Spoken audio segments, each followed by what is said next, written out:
You are listening to the Music Mondays with Mazement podcast. You can follow me on Twitter at Mazement Music or get info at mazementmusic.com.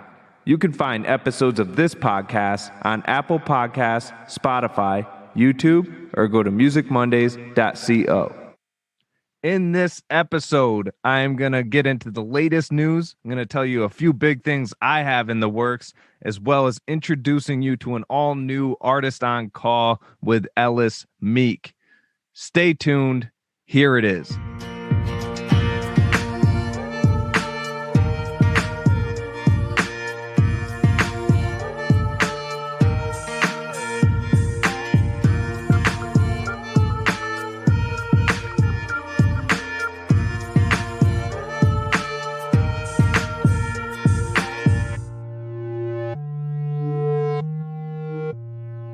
What's up, music heads? This is another episode of the Music Mondays with Mazement podcast. I am your host, and I think I finally got this green screen down. I mean, it's starting to look a lot better. I got to keep my arms in a little closer. If you're watching this on YouTube, you'll know what I'm talking about. But obviously, I'm very grateful. I'm actually more grateful if you're listening to this on Apple Podcasts and listening to audio quality, so you don't hear you don't see the imperfections on video that I've been having the past few episodes. But whatever, you get it. It's been a long journey up until now, episode 34 and running. I have a project in the works right now. Obviously, I keep hinting my group coming out. It's still just weeks away, but I have a project under my label that I'm fully producing, engineering, shooting the video, editing. I'm doing everything to do with this project for another artist. So that news is going to be out soon as well. Pretty big on my part, just because it's been taking up a lot of my time. So I'm not going to be releasing anything until like the end of the year through, as a solo artist. But you'll see my name on a few other projects, and we'll get into that eventually. But it's been a great time. I mean, as you can tell, I'm a little, in past episodes, I've mentioned that I'm a little late when it comes to certain things. Like, I'll hear of something and then 6 months later, I'll start working on it or doing something. Well, that's happening now. I mean, during this pandemic, artists have found creative ways to get music like out there and like creative ways to share their music, whatever. I'm starting to tap into some of that now with what some of these artists are doing, like TikTok. I'm starting to come up with some ideas to, implement, but the hard part is consistency, and I've had a problem with that. If you follow me on social media at all, you'll see that my posts haven't been as consistent as they should be. So on that note, I am going to improve on that. If you have any questions regarding how you should promote yourself as an artist or anything like that, hit me up. Like, don't use me as an example. Just know that I know how to do it. I just haven't been doing it correctly, because you also have to understand I'm a one-man show. I do this all myself. So once I get a team established again, then things are going to be rocking. But for now, things are moving a little bit slower and a little bit more sporadic, but we got it. For music heads, for any engineer heads listening, you'll see that I have an SSL 2 Plus over here. I just got this console. I love it. For hip hop production or hip hop even recording, it's awesome. And it's definitely better than my Pro 40, which I've been using. So I'm psyched. If you know about it, let me know what you think. Hit me up on Facebook at the Music Mondays podcast page there, or, hit me up on Twitter at Mazement Music. Shoot me an email, musicmondays@mazement.co. Can't wait to hear from you. And if you are listening to this on Apple Podcasts, please leave me a rating and a review. I really appreciate all the support you guys have given me so far. Same goes for YouTube. If you're watching this, subscribe, because that's a new page. Like I've stated on the last episode, if you're watching any of the videos on YouTube and you're wondering why the views aren't like in the hundreds or whatever, which they were before, I switched pages. I'm no longer on the Mazement page. I'm now, Music Mondays has its own page. So that being said, enough of all that. Just know I got that project coming out. The big announcement. That's pretty much everything that I'm working on. That's the latest news with me, and I want to hear, if you're an artist listening to this, I want to hear what you got going on. If you want to put something on this podcast, let me know, because obviously I have my processes for getting the artists on calls on here and sharing the music that I share on here. But you never know. Like, obviously, if your project fits what I'm doing in an episode, I'm going to bring it on and I'm going to promote you. No problem at all. You know, I'm trying to share the talent in this industry that a lot of people aren't seeing. So I'm all for it. That being said, let's get into a fact. Music Mondays, music facts. Neil Young's first instrument was a plastic, cheap ukulele he got as a stocking stuffer in Christmas of 1958. Music Mondays, music facts. DMX is releasing a new album in 2021. It's been, I think, 9 years. I think 2012 was the last album he came out with. He's been dealing with, drug abuse issues and other complications that throughout the years, as you may know, if you pay attention. Little fun fact. And then there was X, was my first hip hop album that I ever owned and got into. So that's kind of crazy. But this new album is going to feature a pretty diverse selection, actually, because I mean, besides like Pop Smoke and Snoop Dogg being on it, you got Bono is going to feature on it. So stay tuned for more on that. I don't think there's been much released information wise besides who's going to be on it, and the fact that it's through Def Jam. He got re-signed with them, which is nice, and then also with Swiss Beats, I believe. So stay tuned on that. Another piece of news is that Sci-Hi the Prince dodged an assassination attempt. From what I understand, he was getting shot at. He ended up crashing a car, and like, even though it flipped over or something, like gunshots were still coming in the car. Like, crazy. I mean, good thing he survived. Good thing he got out unscathed. It's just, I mean, I think he thinks it was like a mistake, or he said publicly it might have been a mistaken identity or something. I have no idea. Don't know the specifics. Good thing he survived. I thought that was crazy. The final piece of news I want to bring up is that there's a Biggie documentary coming to Netflix on March 1st titled Biggie, I Got a Story to Tell. You got to check it out once it comes out. It's produced by Diddy, so it's pretty factual, I'm assuming. So I'm psyched to check it out. Obviously, you got to look back on hip hop, and artists like that should live on forever no matter what. But yeah, I mean, that's pretty much it for the latest news. Now, one thing that I do with this podcast, not sure if you like it or not, let me know what you think, but I kind of change it up. I've been going totally hip hop centric this whole podcast so far, but the artist I'm going to bring on, the artist on call today, switches up totally. His name is Ellis Meek, and he's from Canada. First Canadian artist I'm bringing on this podcast, and he's the total opposite of a hip hop artist. He's got a very subtle style. I can't wait to hear his story and share his talent with you as well.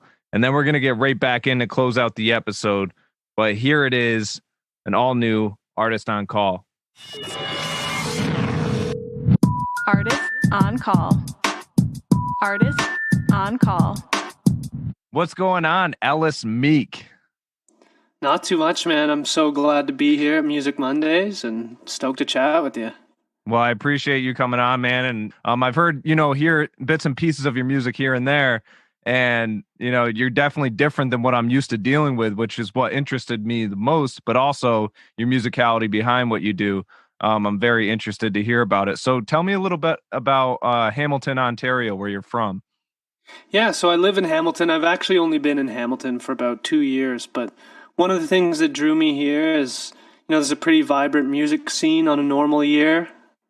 When the COVID stuff's not going on, it's pretty happening in town in terms of live music, and it's got a pretty tight-knit community. And I think it's actually called, I don't know whether or not this is true, but it's supposed to be the most waterfalls per capita. And I don't know what constitutes as an actual waterfall, but tons of nature walks here and just some really amazing elements that drew me to it. We're just north of Buffalo, New York, so okay, not far from there. But no, it's a cool town. I was in Toronto for about the past 10 years before that, and this is a bit more my speed, a bit more proximity to nature and more community in terms of what I'm looking for. So I really like it here. And what's the music scene like there? Funny enough, it's almost like Tears in Heaven by Eric Clapton just came out last year, and everybody's just hearing this like 90s blues rock trend is still going on here. It's it's pretty comical actually. There's a couple of pretty hardcore blues bars that are just stuck in a certain date and time that it's laughable, but in the best way. Like it's pretty amazing. Well, on the bright side, at least it's Eric Clapton, and 90s vibe, at least it's good music. Yeah. Oh yeah. No, it's what, tons of good players, tons of good stuff. And that's not all that's going on, I say that facetiously, but it's got a little bit of everything. A good jazz scene and lots of great hip hop artists. And what were some of your influences growing up? What sparked the music idea? It was hard growing up in rural Ontario and not being exposed constantly to Neil Young. So, a ton of Neil Young in my life. A lot of Beatles, a lot of Kinks, just 60s rock and pop in general. Harry Nilsson was a big influence of mine. And then also, Nick Drake and some of those English folk artists and American singer-songwriters too, like Elliott Smith and John Bryan more recently and stuff like that. So I've taken a bit from all those worlds, the Radiohead thing to, what the Beatles were doing in terms of their songwriting and some of their sensibilities in terms of the psychedelic and stuff. But I also love, Brian Eno and a lot of ambient music, and combining some of those elements of ambient music with rock has really been kind of something that I've enjoyed doing a lot of. I feel like that caught my attention, when I listened to some of your songs too. I was like, whoa. I was like, there's definitely body to these songs. It's like three-dimensional in a way. You're not just focused on, one area. You want people to feel it. In EDM you hear it a lot, which I can relate to. It's just like that was pretty impressive to me. How often do you say that you write new material or new music? I usually average about a song or two a day. Like I've written about 40 songs this year. Oh wow. So I'm a bit behind this year, but they're not all going to get released. I'm sure some are going to go straight to the trash bin, but I try to write a song every day if I can help it. It's good practice. I mean, something I just force myself to do, and I try not to put any expectations on what the song will be. I just ask myself, what's the most vulnerable thing I can say in this moment, and just try to get that out, whether it's just a practice of, therapy, or I'm actually trying to write a song with a goal. It's kind of the same process. Well, I'm sure it's there, speaking of like therapeutic, like I'm sure like the act of writing a song and releasing it is like, pretty much your emotion, and you're getting your emotion out anyways. Would you say you're satisfied most of the time after you write a song and you feel like you got it all out, you got your message across, or do you feel like you have to freaking write an album in order to get your point across? Really depends on how I'm feeling. Sometimes, you're feeling really amped up about something, good or bad, something happened. And then you feel like you got to write the album. Like some days I'll write, 3 or 4 songs and I'm just like, fuck, I got to write more. Yeah. But, usually, you write that one song and you might feel like a bit of a high, a bit elated after, and then you're usually good to ride the day out from there. Oh, yeah. No, I bet. How would it feel to make the iTunes top 100 charts for, what was it, alternative rock? Yeah, that was the alternative charts, I believe. Here in Canada, that was actually with the previous version of my song Archetype X, which has just been re-released. So I did 2 different versions. And that was a version back when iTunes was sort of the main thing. That was a home recording that I did way back in 2015 now. Oh, wow. So actually a while ago. And that was really cool because that was my first release out of playing with bands and sort of, tiptoeing into the world of being a solo artist, so to speak. And would you say that the two versions were totally different, like dramatically different, or you would just say it kind of advanced or improved a bit? It definitely evolved. There's some things I like about the original version and some things I like about the new one. I like when a song has more than one life, which is definitely a big thing in EDM music too, The same song gets remixed and turned on its head, and you kind of hear new dimensions of it with each iteration. That's huge. Like that's what I love about music is you can redo the same thing over and over and give it a completely new light. Oh, 100%. I'm tempted to do it like a lot of the time with mine because I only release a few songs a year up until like this Yeah. year. But like, I'm always like, no, you got to move forward. You got to move forward. But you're right. Some of them are worth, tweaking and, doing things different. And like you said, EDM hip hop, it's like remixing. Oh, yeah. Tell me a little bit of the story. Like, what was the inspiration behind Archetype X? Yeah, I was living in Toronto at the time, and I think I was working as a baker, and I got home from a long day of baking, and for whatever reason, I just kept having this thing repeating in my head, this little guitar riff. So immediately when I got home, I threw off all my stuff from the kitchen, and I picked up the guitar, and the song just sort of came out of me. I only have a few songs that kind of came that way out of all my songs that almost came out fully fledged in this weird way, and Archetype X was one of those. And it started to reveal, sometimes songs I find reveal different meanings to you, even your own songs over time, and then you start to realize, oh, this is what I was writing about. And some of the lyrics were actually inspired in part by a book that I was reading at the time. I was reading The Kingkiller Chronicle, which is actually like an epic fantasy trilogy from this writer called Patrick Rothfuss. And long story short, there's this character in there that I thought really embodied this idea of, rejecting the material, and instead of latching on to our desires and things like material desires and things like our looks and age and these things that really, I don't think, have a lot of stake in our lives when you get down to the actuality of it. So to me, it's about letting go of those things and just being completely in the moment. It's one of those songs where I'm almost asking myself, what's your truth? What is that thing that gets you out of survival and into, the everlasting experience of the now? That's so interesting. No, I listened to a little bit of it, but I was like, you know what? I got to save the rest of this. Awesome. Yeah, and we're going to listen to it right here. This is going to be Archetype X. It's available everywhere right now on Spotify, Apple Music, wherever you want to find it, every major digital streaming platform by Ellis Meek.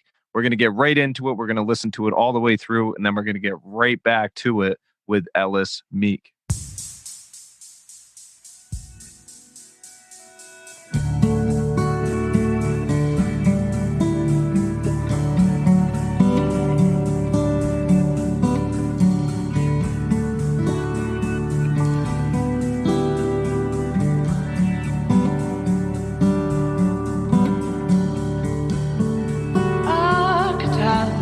Why were you born to torment me and be my dinner with ocean eye and fair complected Archetype X? Why were you born?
was Archetype X by Ellis, Meek. Do you play those other instruments, or do you have a... I do, yeah. I've got a live band that plays with me, and they're awesome, and, I'm really hoping to use them on the next record, probably. That particular record, it was an engineer and I who did everything, and between the two of us, we got a full band, so... Well, it's just so much easier doing it yourself, too, isn't it? It is. You can see I got the drums and everything behind. And you could hear, like I was noticing just the drum rhythm, that you were doing. Was that kind of experimental? Did you already have... Was that stuck in your head when you came up with the song, or was that kind of improvised? That was definitely improvised for that particular recording. Everything with this record was off the cuff. So I did 11 songs in 13 days, and it's one of those things where, you kind of set out a day per song with a couple extra days, and whatever happens on those days happens. Oh, should I jump on the drums? Yeah, sure. I guess I'll jump on the bass now. That kind of thing, and let it, roll off the cuff, and the song kind of goes where it wants to go. If you listen to the original Archetype X, if anybody can find that out there, I'm going to re-release it later this year, but I'm sure it's somewhere on the internet. The drums in that were played by my friend Andrew. He goes by Sunsetter. Awesome musician. That's Sunsetter with 2 N's. And he played a really, really interesting drum part on that original version. And then I did my sort of I'm not a drummer version on this one. But I quite like it, and I mixed it with some Roland 909, so there's a bit of drum machine in there on the hi-hats and stuff. And I kind of liked what I did with this version, because to me it's almost a hybrid between electronic and acoustic instrumentation. Like, you held your own. I mean, for not being a drummer, like you definitely held your own. Because at first, as I'm listening to it, I was like, "Oh, you got a drummer on this one," because I didn't know. but I can fake it. Yeah. Yeah, but and then obviously from a producer standpoint, I'm like, okay, I could for EDM, I'm like, okay, I could do this. I could throw this on there, do that. Weird. From an engineer standpoint, now, do you ever master using tape or anything like that, or do you not get into? Do you stick to digital? Yeah, I got the tape right here, my friend. Wow, if you're watching this on YouTube, he's got the original master tape of Archetype X right there. A lot of people don't really understand how big it is to be recording on tape now. I mean, I'm working with an analog studio now nearby, and like, I'm even telling them, I go, "You guys are rare." They're like, "Are we really?" Like that, because they're so busy doing it all the time, they never really like pay attention. But I'm like, dude, it's so cool. It still is pretty rare. I still love recording to cassette too. Like, putting guitars through cassette and stuff is just madness. I love the sound of it. Well, in Canada, aren't cassettes like in, or weren't they just in still for like distribution? They had a brief resurgence in this certain sect of people. Yeah. But it was pretty short-lived, It kind of went on a thing where there were certain artists doing the tape label thing briefly. I'm sure it's still out there in a minimalist sort of way, but not as much as it was a couple years ago. Well, they were so excited to get tapes, and then they, hop in their, 2021 Lexus or whatever, and they're like, "Yeah, we don't have a tape cassette player in here," so that was pointless. Yeah, no, they're few and far between now. I've got 3 in this room, but I mean, that's right. Probably the most cassette recorders on my block. You know what I mean? Oh yeah, I kept my 8-track from years ago. I kept that. I still have that hidden away here somewhere. And the other thing too is the vinyl. Like, did that pick up in Canada at all? For sure, yeah. There's this really cool woman cutting records right now. Red Spade Records, definitely worth checking out. She's doing amazing work, and working a lot with Lacquer Channel, who's the mastering house where my record was mastered as well. And they're turning out tons of records there. Now, our last major pressing plant, I think, just closed down about a year or 2 ago. But there's lots of indies doing it and doing, their sort of niche thing. And I think it's a fairly steady market still. Like, vinyl sales seem to have been increasing pretty steadily for the last decade almost. Right. Well, and I feel like it's obviously nostalgic and everything, but like I feel like when I listen to vinyl, like your type of music fits that demographic, I feel like, and like alternative in general. But it's like for me, like when I'm going through with my artist or whatever with distribution, I'm like, yeah, I don't think we're gonna go that route. I was like, I just wouldn't put on a EDM vinyl, like if anything, I'm gonna DJ it digitally when I'm doing a set or something like that. Cause I still use vinyl when I DJ, I just convert it. But like, yeah, it is definitely like a genre based thing. And I admire it 100% because like I love vinyl, I always have. But that's awesome. I'll definitely have to check that out. What was that called again? Red Spade Records. Red Spade Records. Yeah, they're super cool. I just sort of got hip to them, I don't know, maybe a month ago, and they're doing some really cool stuff. So sounds like it. I'm definitely going to check them out.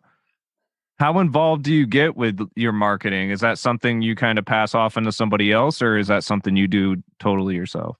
That's something, yeah, I'm doing pretty much all that on my lonesome. So, got friends and stuff who help me out or if I need a little guidance, but for the most part, everything's in-house.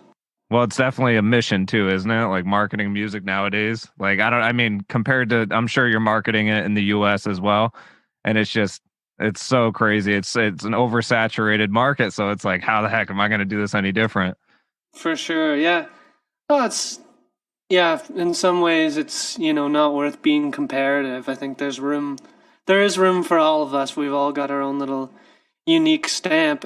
And I mean, there are some benefits to right now too, because it seems like every niche that could possibly exist exists in some form or another because the internet has all these little niche-based communities. If you wanted to do only songs about, I don't know, comic books, for instance, or like a band that strictly plays songs about anime or something, you could do that and still have a decent following and be part of a community. And there are bands that just play anime conventions, or these wizard rock bands that only play songs about Harry Potter or whatever.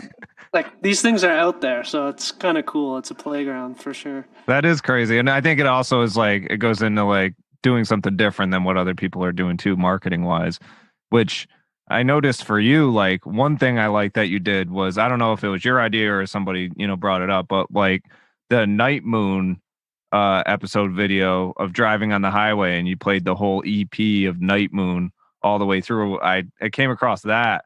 Like, was that your idea to do that, or? Yeah, it was. That's funny because I didn't really push that out there. I'm sure it's got next to no views. I wasn't sure if anybody would actually watch that. So that's really cool that you watched that, because I think what I did is I bounced it to tape and I shifted it down to A at 432.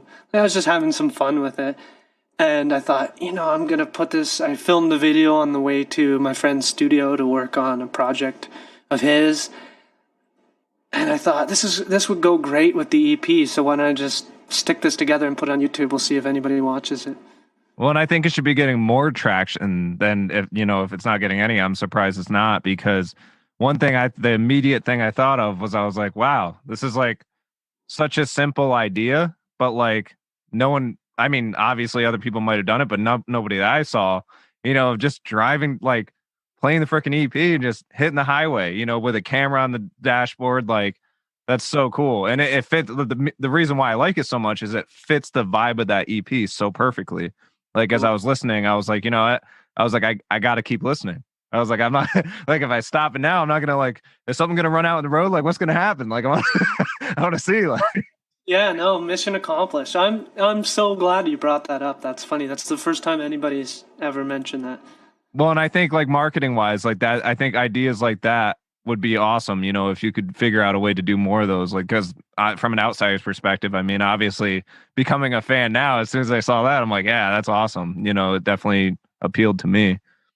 That's very cool. I'm actually doing, for when my record's completely out and I wrap these singles up into the record, by the end of the year, I should be coming out with a full-length film to accompany the record.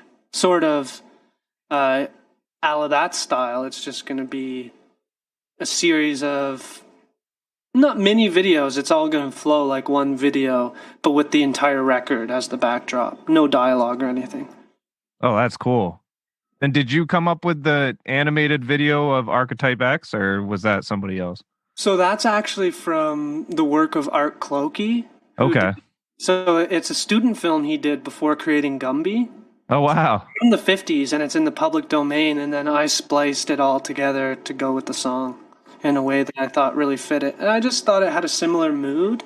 So it was fun to create. It's hard to make video right now with the restrictions. So no, unfortunately, I didn't actually create any of the claymation or anything. I wish. Well, put it this way, it went so well with the song that I thought it was. I thought it was original, so that was a good choice as well. Now, have you hit the US at all for like touring or anything yet, or is it just been mainly? Yeah, I have done some touring. I was actually supposed to, starting in March, doing a run, sort of starting in New York and going down the East Coast and down to Richmond, Virginia. I was going to hit a couple festivals on the way, some house shows, a couple club shows, and then I was going to end it in terms of going south to Richmond, Virginia at the film festival there, and then I was going to sort of cut west and come back up Buffalo way.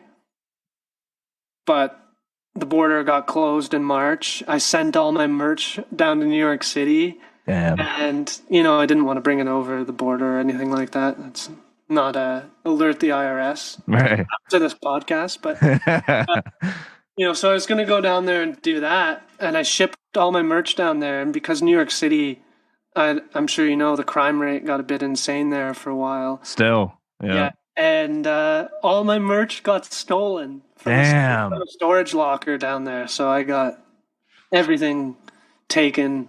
So I took a big wash on that one. On the bright side, what was it? T-shirts? It was tote bags and some stickers and stuff. The funny thing is I don't know if it's in the trash somewhere or if there's like some black market burly criminal dudes repping my merch. I don't know what's going on. Well, I'd like to think it's not in the trash if they stole it. So let's just think it's not. And on the bright side of that, there's probably, if you sent like 100 to 200, down there, there's 100 of your tote bags out there somewhere. So somebody's it's at least getting you some promotion. So it's not an end result, but it's not the result you wanted profit wise, but at least there's some promotion going out of it. Unintended. It's too funny. Yeah, so that was my US tour this year. Any other spots in New England, or was it just New York area?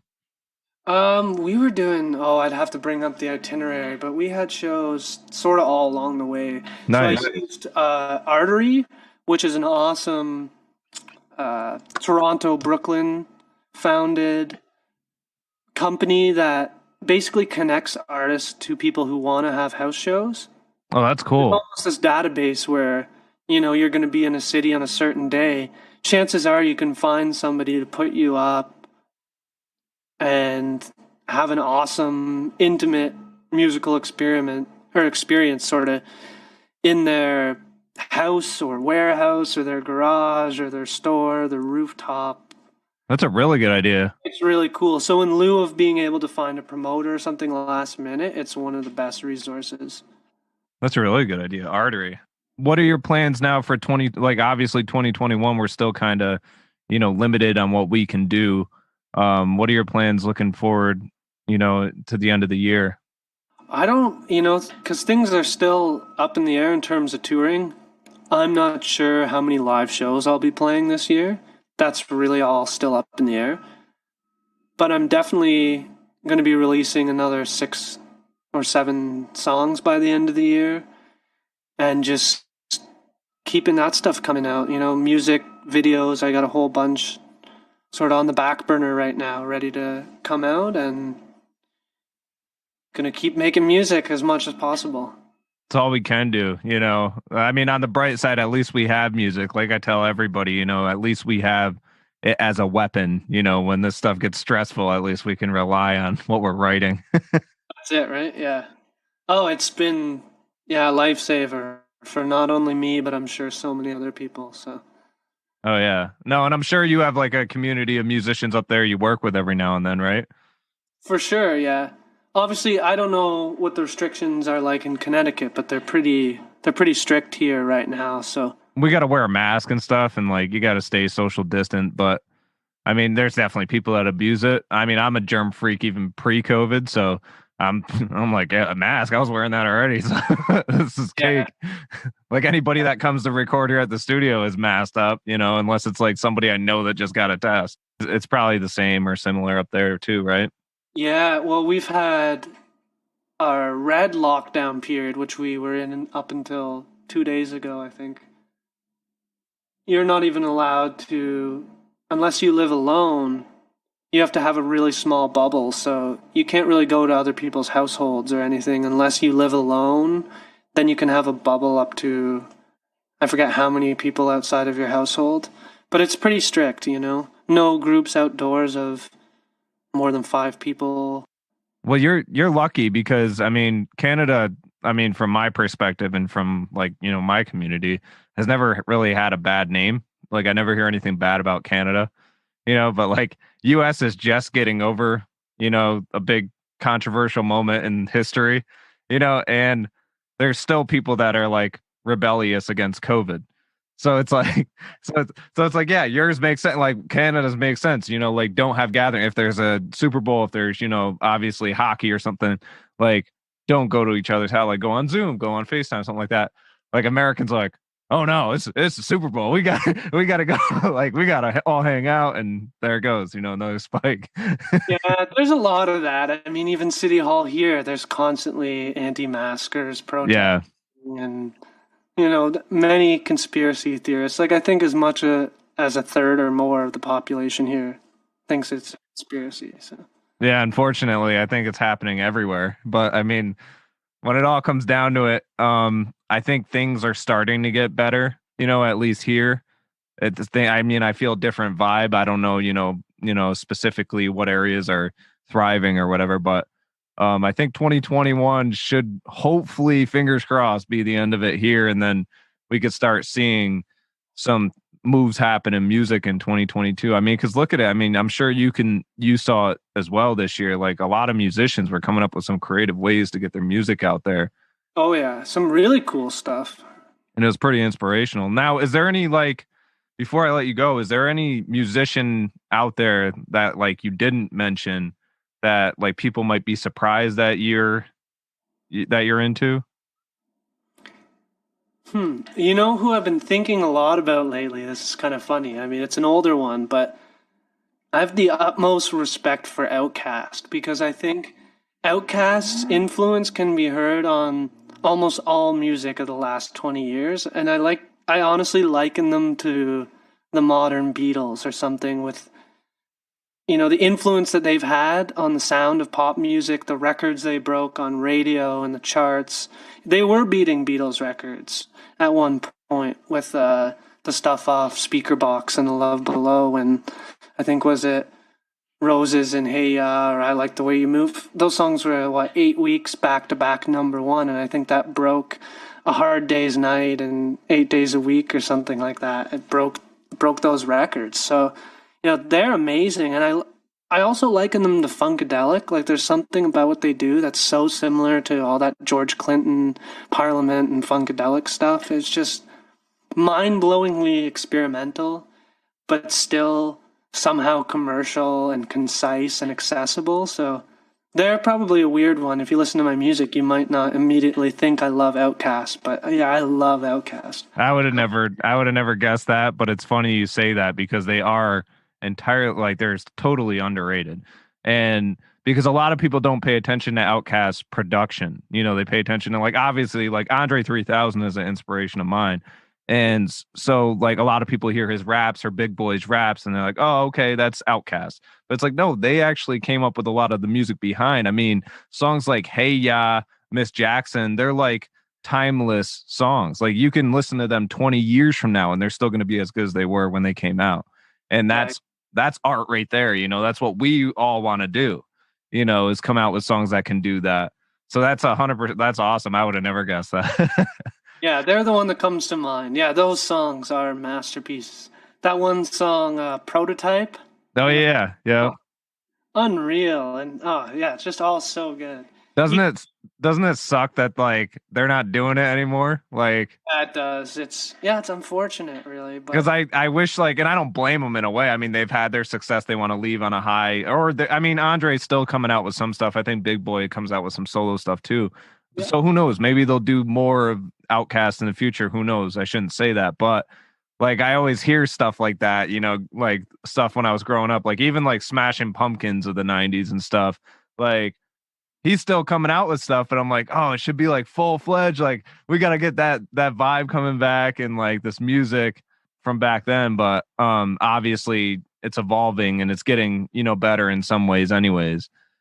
yeah, it is. That's funny that you bring up, yeah, Billy Corgan. Yeah, I know they tried to get back together, but I don't know. He treated a lot of the members, I think, not so well. So they didn't. I heard that. Yeah, Yeah, falling out. I saw them a couple years ago. It might have been 2 years ago now in Connecticut here, and it was like I think it was a reunion tour or something like that. And it was like I mean, it was definitely one of the best concerts I've ever been to. But I mean, he did like the whole Stairway to Heaven cover, and he was walking through the whole crowd and everything. It was amazing. You couldn't beat it. But yeah, there is that other side to him. It's like, okay, at least you know, I'd like to work with him someday, but then again, maybe I don't. We'll see. Who knows? I don't know. He seems like a really, really interesting guy. Remember Oh, that meme going on of him on the roller coaster? yeah, yeah. He just looks miserable. Yeah, but that's his style though. It's like if you listen, like I don't even think it's intentional. I mean, obviously, marketing publicists, they all know how to work it, but like if you listen to his music, a lot of his music, like talking about nostalgia, I mean, it'll bring back memories and like anytime I listen to like Siamese Dream or anything now, I'm like totally flashing back and just remembering things, and like it's totally like beyond freaking talented. I mean, that dude is like on another level. Oh yeah, I heard this one thing where it's kind of cool if you speed up some of those songs off of Siamese Dream and Melancholy and the Infinite Sadness. You can speed them up to, I think it's 1.75 speed on YouTube, and they sound exactly like thrash metal songs. Oh wow. Just took those riffs and slowed everything right down to create this sound. If you listen to it on high speed, you're like, well, that sounds like metal. Like 100%. Damn. I'll have Yeah. to try that. Yeah, and I heard if you slow it down to like 3 times slower, it's trap music. No, I'm kidding. But no, that's pretty interesting. I'll have to check that out. And I wonder, you have to wonder too. Maybe it was intentional. You never know. Yeah, I wonder that too. Who knows? He could have been heavily influenced by that stuff, and Right. he'd combine it with the grunge sound that was popular of the day. He is a shapeshifter, so I mean, you never know. Like if it comes out, if something comes in, you never know. Sure.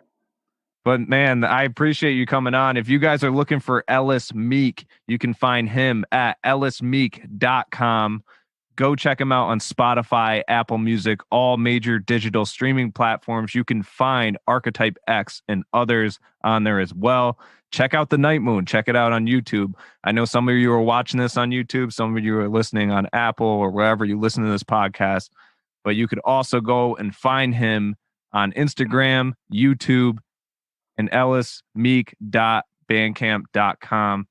Thanks again for coming on, man. It was awesome meeting you. Yeah, you too. It was great chatting, and appreciate it so much. Thanks everybody for listening. As you can tell, very different style than what I brought onto this podcast in the past, but I'm happy with it. I mean, he was an awesome guest. I can't wait to, have him on again at some point. That being said, that's pretty much a wrap. I'm not going to do any release feast or anything this month because I really haven't had a lot of time to dive into too much like any new songs or anything. I mean, Mike Shinoda put out a new one called Happy Endings. That's pretty sick. You should check that out. It's in the hip hop category, but otherwise I'm going to keep plugging away at these projects. Hopefully have some more. I think by next episode, I should have a release date and more information set for you. And I should also might even be close to announcing the group by that point. You're going to kill me because you hear that every episode, but I'm like, it's in the marketing plan. I just got to keep pushing it, So either way, stay tuned. Like I said, subscribe on Apple Podcasts. If you're not already, subscribe wherever you're listening to this, on YouTube, wherever. I really appreciate all your support. Hit me up at musicmondays@mazement.co. And until next month.